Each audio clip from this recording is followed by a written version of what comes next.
Le débat de Smart Job, le cercle RH, pour parler d'un sujet alors qu'on a presque ou tous vécu, parce que ça dépend des générations. Moi, je fais partie des seniors, entre guillemets, mais le stage de troisième, c'est-à-dire l'accès au premier pas dans l'entreprise, c'est parfois une galère pour ces jeunes.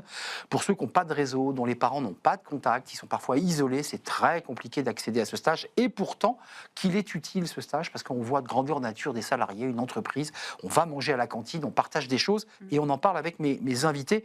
Vous l'aurez compris, on va parler d'insertion professionnelle à travers ce stage. Samira Chekar, ravi de vous accueillir. Chekar Lefrançois, je ne voudrais pas couper votre nom en deux, responsable stratégie recrutement marque employeur au sein du groupe SPI Batignolles, avec une vraie politique volontariste en matière de recrutement, de stage, récompensé d'ailleurs à ce prix du capital humain, aux victoires du capital humain, justement sur votre politique de stage ou d'accompagnement et d'intégration des stagiaires. Merci d'être là. Merci. À vos côtés, Mathilde Boulet. Bonjour Mathilde. Bonjour. Ravi de vous accueillir, déléguée générale du collectif L'Ascenseur, avec une étude, un baromètre sorti en novembre dernier, dont vous allez nous parler. On parlera dans cette émission aussi de ces jeunes coupés, ruraux ou des quartiers prioritaires qui, évidemment, sont parfois plus en difficulté pour accéder au stage. Et puis avec moi, Caroline de Senneville. Bonjour Caroline. Bonjour Arnaud. Journaliste décideur RH, évidemment les victoires du capital humain. Organisé par décideur. Organisé par décideur RH, faut-il le préciser, avec beaucoup de belles initiatives, de belles entreprises. Commençons avec vous Caroline, quelques chiffres justement, puisqu'on parle de ces stages. On a toujours l'impression que c'est facile. En fait, c'est pas si simple que ça. C'est pas si simple. Déjà, le stage de seconde, il est obligatoire depuis juin 2024. C'est une durée de 15 jours et il concerne environ 560 000 lycéens. Et les chiffres pour l'été 2024, selon le ministère de l'Éducation, il y a 30% des élèves de seconde qui n'avaient pas trouvé de stage. Il y a un vrai enjeu de réseau familial notamment, mais c'est pour pouvoir trouver des stages, c'est une vraie difficulté pour certains de ces jeunes. Juste d'un mot, parce que le baromètre évoque 74% des jeunes qui se projettent avec appréhension dans le monde du travail. C'est un des éléments de votre étude, on y reviendra. Ça aussi, c'est intéressant. Le stage, c'est aussi une manière de casser ces appréhensions, de peut-être même trouver sa vocation. Et là, on voit que la majorité, ils ont un peu peur. Exactement, il y a énormément d'appréhension de la part des jeunes avant d'entrer dans le monde professionnel. C'est pas forcément basé sur une réalité. Nous, le baromètre qu'on a sorti en fin d'année dernière, donc c'est la 2e édition de ce baromètre, et c'est un baromètre des inégalités ressenties par la jeunesse. Donc on n'est pas sur des données factuelles. On sait que les sujets de discrimination sont forts et très lourds et très factuels dans notre société. Mais nous, on a voulu savoir comment les jeunes se sentaient dans notre société en tant que citoyens, comment est-ce qu'ils s'engageaient dans cette société et est-ce qu'ils y trouvaient une place. Donc on est vraiment sur du ressenti. Et effectivement, merci d'avoir mis en lumière ce chiffre. Il y a des grandes appréhensions, il y a encore plus d'appréhensions chez les jeunes issus de milieux ruraux, chez les femmes aussi. Le genre est vraiment un biais énorme. Ils ont beaucoup de mal ils ont beaucoup de difficultés à se projeter. Ça ne veut pas dire qu'ensuite ça se passe mal, mais ça veut dire qu'ils ont du mal. Non, c'est le passage. Voilà, à s'y voir. Et donc, de fait, ils vont s'auto-censurer parce qu'ils vont se dire, ça c'est pas pour moi, ce stage c'est pas pour moi. Et ça commence très mal parce qu'on cherche des femmes ingénieurs, parce qu'on cherche des secteurs qu'on doit féminiser. Et en fait, quand on n'a pas accès à un stage qui nous projette tout de suite dans une carrière dans laquelle on a envie d'aller, eh bien, ça favorise ce phénomène d'autocensure parce qu'on se dit, on n'a pas eu ce premier entrée parce que le stage de troisième et de seconde, c'est les premiers contacts avec le monde professionnel, c'est essentiel. Justement, Samira, je ne veux pas revenir sur ce prix qui vous a récompensé, mais justement, vous avez été récompensé pour cette initiative. Comment vous avez fait? D'abord, quel a été le concept avant de recevoir le prix? Qu'est-ce que vous vous êtes dit sur cette question des stages et qui a fait que vous avez été récompensé? Alors, on a véritablement saisi l'opportunité que proposait le gouvernement en termes de dispositif un élève, un stage, donc pour les stagiaires de 2 secondes, en se disant on va saisir cette opportunité pour à la fois mettre en visibilité et valoriser les métiers du groupe SPI Batignolles, donc groupe indépendant du BTP, et puis également aussi de répondre à ces problématiques que rencontrent ces jeunes aujourd'hui, d'avoir des difficultés à trouver un stage. Et nous sommes basés, nous, à Nanterre. Donc on s'était dit on va être aussi un acteur économique actif sur ce secteur et d'ouvrir en tout cas ces possibilités auprès de ces jeunes. Donc on a véritablement saisi l'opportunité que proposait le gouvernement pour en faire quelque chose de valorisant à la fois pour le groupe SPI Batignolles, mais également pour ces jeunes. J'allais y venir parce qu'on a aussi quelques chiffres. Il y a le stage, alors ça, je dirais, c'est très macro. Puis on a tous vécu ces jeunes qui traînent dans des couloirs parce qu'ils ne sont pas encadrés, parce qu'ils ne savent pas où aller, parce qu'on ne les accompagne pas et qu'au final, c'est quelques jours, quelques semaines, 15 jours, Bah, ils se disent, mais c'est complètement nul, une entreprise, personne ne m'a parlé. C'est un sujet, ça, quand même. Alors oui, et c'est la raison pour laquelle on l'a pris avec sérieux. On Voilà. a fait en sorte que ces 15 jours soient 15 jours extrêmement Utile. enrichissants Ouais. et utiles pour ces jeunes. Et c'est la raison pour laquelle nous avons été primés. C'est le contenu finalement qui a fait véritablement la différence et de ne pas avoir recruté des jeunes pour des jeunes et puis effectivement les voir Gadgets. errer dans des couloirs et de se dire c'est bien, on a répondu à Voilà, la on a demande. coché la croix, Voilà, quoi. on a coché la croix exactement. C'est qu'on les a encadrés. Ils ont eu l'opportunité à la fois de participer à des ateliers de sensibilisation sur la fresque du climat, sur le handicap, sur la gestion des réseaux sociaux, mais pas que. Il y a eu des interventions aussi de nos professionnels, à la fois du secteur informatique, de la communication, de nos métiers qui sont notre cœur de métier, c'est-à-dire tout ce qui va être les métiers de l'exploitation.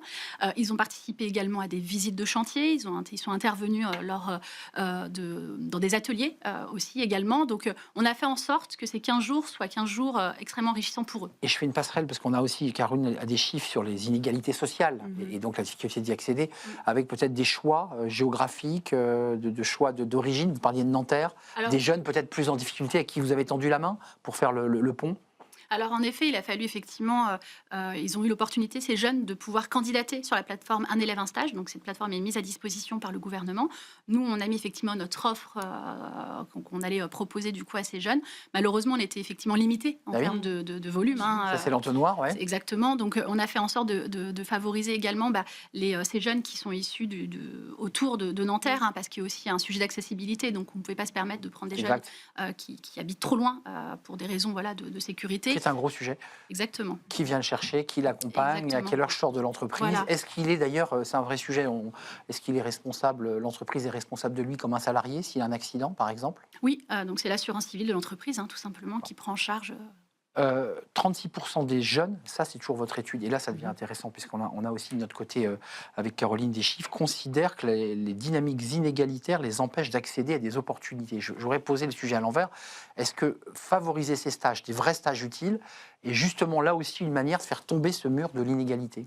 Oui, complètement. En fait, ce chiffre est un chiffre éloquent et encore une fois, il se creuse encore plus dès qu'on va sur des profils QPV, zone rurale, donc encore plus éloignés des zones d'activité, de décision et des entreprises.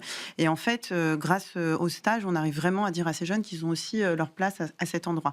C'est exactement ce qu'a fait, par exemple, l'association Viens voir mon taf, qui est une association qui est dédiée à l'accompagnement des jeunes pour leur premier stage, le stage de troisième et ensuite sur le stage L'ascenseur, de c'est un seconde. collectif, on est d'accord. Exactement. On l'a pas dit, mais il y a On l'a pas dit, plein tout à de fait. belles associations à l'intérieur de l'ascenseur. Exactement, et c'est pour ça que j'en profite pour en citer certaines spécifiquement sur cette thématique-là.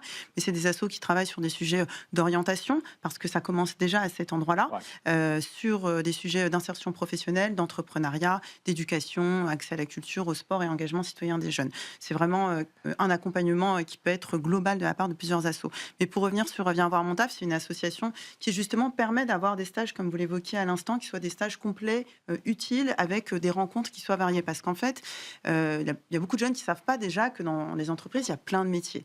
Et ça, leur montrer déjà la diversité des métiers. Quand on va dans le BTP, On connaît le métier de ses parents, en général. Exactement. Et ça peut être assez limité, hélas. Et en fait, l'idée, c'est que justement, le stage ne soit pas fait dans la petite boutique d'en bas, parce que nos parents, ils n'ont pas de réseau. Et l'idée de Viens voir mon taf, c'est de trouver des stages pour les jeunes qui n'ont pas de réseau. Exactement. Caroline, sur ces sujets-là, vous avez des chiffres. Mais il y a une étude de l'Institut national de la jeunesse et de l'éducation populaire qui date de 2018, mais je crains que les chiffres soient encore d'actualité, qui montre que dans le département des Yvelines, seuls 43% des élèves d'établissements REP font le stage de leur choix, contre 69% dans les établissements hors REP. Donc il y a un vrai sujet de pouvoir choisir le stage qu'on souhaite. Il y a un sujet de marque employeur, là je me tourne vers vous, il y a un sujet d'intégration sociale, de donner de la visibilité, mais chez vous, il y a quelque chose comme de l'investissement sur le long terme. Vous dites, après tout, ils vont avoir découvert Spi Batignolles, ils vont en être des ambassadeurs, et un jour, ils reviendront peut-être pousser la porte de l'entreprise. Vous avez tout compris, Arnaud, c'est exactement ça. L'enjeu pour nous, c'était effectivement de semer un peu la graine. C'est ce qu'on peut dire, c'est de semer la graine, de leur permettre de découvrir la pluralité des métiers que propose le groupe Spi Batignolles. Et ce qui a été aussi très intéressant, c'est le rôle de prescripteurs des parents derrière, qui nous ont remerciés énormément de l'accueil qu'on a pu faire auprès de leurs enfants, et de se dire, OK, le groupe Spi Batignolles, c'est ses métiers, mon enfant a pu y réaliser son stage de seconde et de pouvoir en parler à d'autres parents. En fait, on était vraiment dans une sorte de cercle vertueux qui s'est mis en place au travers de ce dispositif. Des parents aussi. Et exactement, qui fonctionne, en plus de celui des élèves qu'on a pu accueillir. Et je m'autorise, parce qu'il y a beaucoup de jeunes qui nous regardent peut-être, beaucoup de parents pour le moins, on cherche dans la com, on cherche dans l'IA, on cherche à la télé. On se plie Batignolles, le BTP, et c'est ça qui est intéressant, c'est que vous transformez aussi l'image d'une entreprise du BTP. Oui, bien sûr. Le BTP est perçu comme une entreprise un peu vieillissante, avec un déficit aussi d'attractivité sur ses métiers, parce qu'il y a de la Exactement. pénibilité derrière. Bah, c'est pas que ça aussi, le BTP. Il y a plein de métiers. Il y a plein de métiers, il y a de l'innovation, beaucoup d'innovation. Il y a aussi un enjeu auquel doit répondre le secteur du BTP et que fait très bien le groupe Batignolles, c'est les enjeux environnementaux, décarboner aussi nos chantiers. Ça a beaucoup de sens en tout cas pour nos jeunes et pour demain.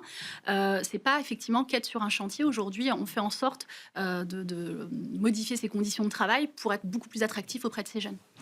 C'est vrai, pardon, je veux juste ajouter un mot Allez-y, là-dessus. Mathilde. Il y a énormément de métiers qui n'existent pas aujourd'hui et qui existeront demain. Et justement, pouvoir commencer à sensibiliser les jeunes sur les sujets d'intelligence artificielle, de transition écologique et les amener surtout sur des métiers qui recrutent, ça c'est essentiel parce que on peut aussi, on a beaucoup de jeunes qui s'imaginent certaines carrières professionnelles, mais on peut tout de suite aussi les confronter aux besoins du travail, au marché du travail. Ça ne veut pas dire qu'ils ne feront pas ce qu'ils ont envie de faire. Nous, l'idée, c'est vraiment que les jeunes puissent réaliser leurs ambitions et qu'ils soient vraiment tous épanouis. Mais ça leur permet d'avoir une vraie réalité du travail et surtout du champ des possibles en entreprise. Mais peut-être juste un point pour ajouter sur ce que vous disiez tout à l'heure, plutôt sur un impact aussi systémique que peut avoir le stage finalement, parce que le fait de ne pas avoir le bon stage, de ne pas avoir le bon bonne première entrée dans le monde professionnel, c'est ensuite des choix d'orientation qui ne sont pas forcément ceux qu'on aurait voulu faire.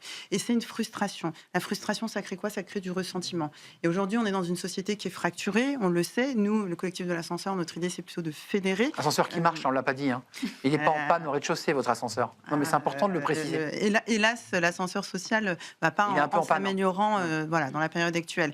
Mais en tout cas, créer du lien entre les entreprises, entre les associations, entre les jeunes, c'est essentiel pour nous, pour justement, c'est vraiment pour nous un projet, une ambition de société. Ça nous dépasse, en fait. C'est pour ça que je dis que ça a un véritable impact. Quand même, vous évoquez, Mathilde, dans l'étude faite par l'ascenseur, et on parle de ce collectif, de jeunes qui ont dû gommer leur nom de famille, leurs origines étrangères, pour essayer et autres, pour réussir à passer. Enfin, je veux dire, 30%. Enfin, je veux dire, ça dit quelque chose. 44%. Et on n'est pas que sur le nom de famille. On va enlever sa photo, on va enlever son lieu d'habitation. Le lieu d'habitation, bien sûr. On va enlever son lieu d'études. Donc, en fait, les marqueurs de discrimination sont très variables et ils en ont conscience. Et ça, c'est aussi ce qui crée de l'appréhension. Et ce qui crée le ressenti de discrimination. Parce qu'on dit, avec ça, j'ai aucune chance. Et après, il y a des réalités. Il y a la DILCRA qui va sortir une étude prochainement qui va faire du testing sur l'entrée en emploi. Et il y a des réalités qui ont déjà été démontrées, qui vont être démontrées de nouveau là-dessus. Et c'est important de le faire parce que le ressentiment, il ne vient pas de nulle part non plus. Il y avait un papier dans Le Monde, vous avez vu, Caroline, les stages de seconde risquent de renforcer des inégalités sociales, qui expliquait ce qu'on évoque depuis le début de ce débat. Pour ceux qui font mal le job ou qui ne sont pas ouverts, en fait, ils cherchent, ils galèrent, ils appellent des dizaines d'entreprises et ils ne sont pas pris. Ressentiment, agacement, et parents qui eux-mêmes se sentent relégués. Samira. Oui, tout à fait. Et c'est la raison pour laquelle, effectivement, nous, on veut aller contre ça.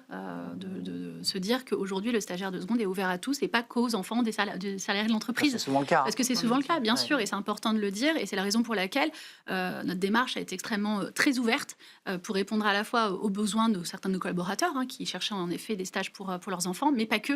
L'enjeu pour nous, c'était de l'ouvrir au maximum. Caroline, vous vouliez rajouter quelque chose? Oui, peut-être sur la fracture sociale. Il y a une enquête nationale qui a été menée par France Travail et Diversidays en avril dernier. 57% des Français ne croient plus en l'égalité des chances au-delà des jeunes. Donc l'ascenseur est un peu en panne. On est d'accord, l'ascenseur, ça me fait penser à un livre qui est sorti il y a une quinzaine d'années. L'ascenseur est en panne, prenez l'escalier. D'ailleurs, l'auteur était venu régulièrement sur ce plateau.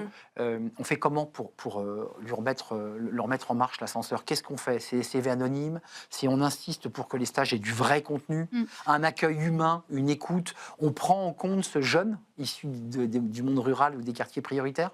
On prend en compte déjà comment se sentent ces jeunes. C'est pour ça que nous, on a choisi de faire ce baromètre des inégalités ressenties, parce que c'est important de leur donner la parole, de savoir comment ils se sentent dans notre société. Derrière, nous, ce qu'on essaie aussi, c'est de visibiliser un maximum l'accompagnement des assos. Parce que c'est comme ça qu'on va les aider à vaincre ce sentiment, ces réflexes d'autocensure, qui est un réflexe aussi, encore une fois, systémique. C'est pas de leur faute, c'est parce que les discriminations existent. Mais en tout cas, il y a des solutions. Des associations, un collectif de l'ascenseur, il y en a une centaine qui accompagnent les jeunes à chaque étape. Ça va vraiment de la petite enfance jusqu'à l'insertion professionnelle. Et je pense que vraiment, continuer à créer du lien avec les entreprises, inciter les jeunes à aller voir des assos et diffuser au maximum ce que font les assos pour accompagner les jeunes, c'est essentiel. Ça marche dans les deux sens. Et le ressenti des collaborateurs, parce que les collaborateurs, parfois, moi, j'ai été dans d'autres entreprises, alors, on voit arriver les stagiaires, on se dit, mais qu'est-ce qu'on va faire de tous ces stagiaires? On ne sait pas où les mettre. Ils nous posent plein de questions. Enfin, c'est aussi la réalité d'un collaborateur. Il faut les préparer, les collabs. Il faut leur dire, attendez, accueillez-les, laissez-leur un peu de place, quoi. Et c'est ce qu'on a fait, c'est ce qu'on fait d'ailleurs, et pas que dans le cadre des élèves de l'accueil des élèves de stagiaires, de seconde, pardon, c'est qu'effectivement, on accompagne à la fois nos tuteurs, donc ceux qui accueillent nos alternants, et nos tuteurs de stage également, avec effectivement un accompagnement, j'ai envie de dire, de proximité, parce que ce sont eux qui vont être les premiers référents, au-delà de l'aspect administratif et contractuel, ce sont eux qui vont accompagner du coup ces stagiaires au quotidien. Il y a un petit onboarding, il faut la carte de cantine, il faut savoir il faut un PC, savoir sur quel chantier je me trouvais, où sont mes EPI, donc tout la sécurité quand même. La sécurité qui est fondamentale au sein de SPI Batignolles, et donc il est important pour nous effectivement de sécuriser cela pour s'assurer qu'effectivement le parcours, les alternances ou le stage qu'ils vont réaliser chez nous sera le plus enrichissant. Donc c'est un vrai engagement pour vous aussi en termes d'accueil, en termes de disponibilité des collaborateurs. Mais bien sûr, parce qu'aujourd'hui, c'est environ 1500 recrutements par an. On recrute 1500 nouveaux collaborateurs. Et 250 alternants. Et 500. 500. Ah, vous avez doublé le chiffre sur la fiche 500 alternants stagiaires. Ah, stagiaires. Voilà. La feinte. Exactement. Donc c'est quand même un tiers de nos recrutements chaque année. On ne peut pas se permettre effectivement. Donc vous avez des alternants qui ont commencé par le stage. Alors certains, oui. C'est ça tout à fait. Exactement. Ce qui est très intéressant et ce qui est intéressant, c'est comment on a réussi à recruter ces stagiaires et ces alternants. C'est avec ce que vous évoquiez là à l'instant, les relations de proximité. C'est être présent dans les CFA, dans les lycées, dans les écoles d'ingénieurs. C'est de s'assurer que tout ce maillage, on l'est bien occupé pour pouvoir les recruter derrière. Donc vous voulez aussi nous dire sur ce plateau, et c'est important qu'on l'entende, SPI Batignolles, une école, enfin une entreprise à l'écoute et au plus proche des jeunes. Oui. Et voire des très jeunes, parce que quand on est en seconde, on a 15 ans. Tout à fait. Quand on n'a pas redoublé.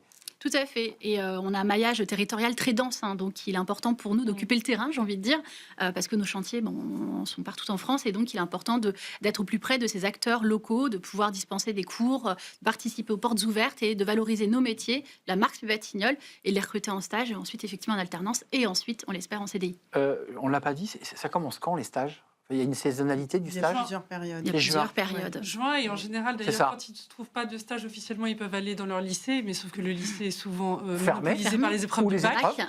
Donc c'est une vraie difficulté aussi pour les chefs d'établissement. Et une autre des difficultés, c'est que vous l'évoquez, ça a été mis en place il y a un peu plus d'un an maintenant, mais de manière extrêmement rapide. Et en fait, ce qu'il faut savoir aussi, c'est que donc nous, on a pas mal d'assauts qui travaillent sur le stage de troisième. Il y avait déjà beaucoup de jeunes qui ne trouvaient pas un stage qui leur correspondait. Par-dessus ça, on est allé mettre le stage de seconde. Alors, moi, encore une fois, le lien avec l'entreprise, il est plus essentiel. Long que le stage de troisième. Plus long que le stage de troisième. Mais si on veut qu'un dispositif fonctionne, il faut s'assurer que le dispositif précédent aille au bout avant d'aller sur d'autres dispositifs. Encore une fois, c'est essentiel qu'il y ait un pied dans l'entreprise qui se fasse régulièrement. Donc, le stage de seconde, c'est superbe. Mais il faut aller au bout aussi du stage de troisième. Mais vous estimez qu'on n'est pas allé suffisamment loin sur le stage de troisième ? Et non, parce qu'il y a toujours des jeunes qui n'ont pas de stage ou qui n'ont pas le stage qu'ils souhaitent avoir. Et d'ailleurs, selon l'étude de 2018 dont je parlais, pour les stages de troisième, 30% des élèves de collège en réseau d'éducation prioritaire ont dû contacter 5 entreprises minimum pour espérer obtenir un stage. À cet âge-là, c'est beaucoup, c'est contraignant. Donc ceux qui n'ont pas forcément le réseau de leurs parents sont en difficulté. Alors, Samira, allez-y, non, mais vous vouliez intervenir, j'avais une question à vous poser. Très rapidement, en effet, ceux que nous avons, nous, accueillis, n'avaient pas de réseau en juin dernier, mais ils sont repartis avec un réseau. Et ça, c'est hyper important aussi de l'avoir en tête, c'est qu'aujourd'hui, ils sont repartis avec un réseau. J'évoquais tout à l'heure un atelier et de la confiance, bien sûr. Puis une ligne sur le CV, parce que souvent, les pauvres démarrent pas grand-chose, c'est la première ligne. Et j'évoquais tout à l'heure un atelier réseaux sociaux, c'était l'atelier plutôt réseau. Gardez ce réseau, en fait, qui va être primordial pour vous, qui va vous servir dans la continuité de votre recherche de stage ou d'alternance ou d'emploi plus tard. Il nous reste une poignée de secondes. Allez sur le site de l'ascenseur, j'y suis allé, il y a vraiment beaucoup d'associations qui peuvent peut-être correspondre à ce que vous recherchez en tant que DRH, c'est important. Ce n'est pas qu'une seule structure. Et puis, avant de nous quitter, le site est ouvert sur SPI, on peut postuler. Le groupe SPI Batignolles, j'ai un fils qui est en seconde, il peut venir c'est ouvert, il y a encore de la place. L'offre n'est pas encore disponible parce que ça sera en juin prochain. Mais donc pas tout de suite. Pas tout de suite, mais en tout cas, on a plus de 300 offres à pourvoir, donc ne pas hésiter à se rendre sur le site du groupe SPI Batignolles. Pour faire un stage, c'est ouvert ou pas ? Alors, ça sera ouvert là d'ici quelques semaines pour les stages de fin d'études de nos ingénieurs. Donc, d'ingénieurs. Et les petits stagiaires de seconde ? Alors, ça sera toujours en juin. Alors, mais c'est ouvert. Ah, d'accord, mais c'est ouvert quand Alors, c'est 2 mois avant, c'est la plateforme Un élève, un stage. Un élève, un stage. Exactement. C'est ça que je voulais. Sur ce site. Donc, on va pas pouvoir chez candidater. un élève, un stage. Et Un tout dernier mot, dans Mathilde. les assos, on accueille aussi des stagiaires. Hein. Nous aussi, on a des stagiaires de Oui. 3e, de seconde. On n'y pense jamais. Exactement. Hein, l'économie Ouais, c'est sociale vrai. et solidaire, c'est C'est vrai. énormément d'emplois en France. Et Donc, si les jeunes souhaitent se tourner vers cette carrière, on les accueille avec plaisir. bien utile, les stagiaires dans l'économie sociale et solidaire. Voilà, c'est un beau secteur. Merci à vous, mesdames. Merci à vous, Caroline de Senneville, décideur RH. Merci, Mathilde Boulet, déléguée générale collectif L'Ascenseur. Et merci à vous, Samira Chekar-Lefrançois, pour votre engagement. Puis le sourire que vous aviez quand vous parliez de ces jeunes de seconde, c'était génial. Merci à toute l'équipe. Merci à Nicolas Juchat, évidemment. Merci à Paul au son aujourd'hui. Et merci à Mani à la réalisation. Merci à vous pour votre fidélité. À bientôt. Bye bye.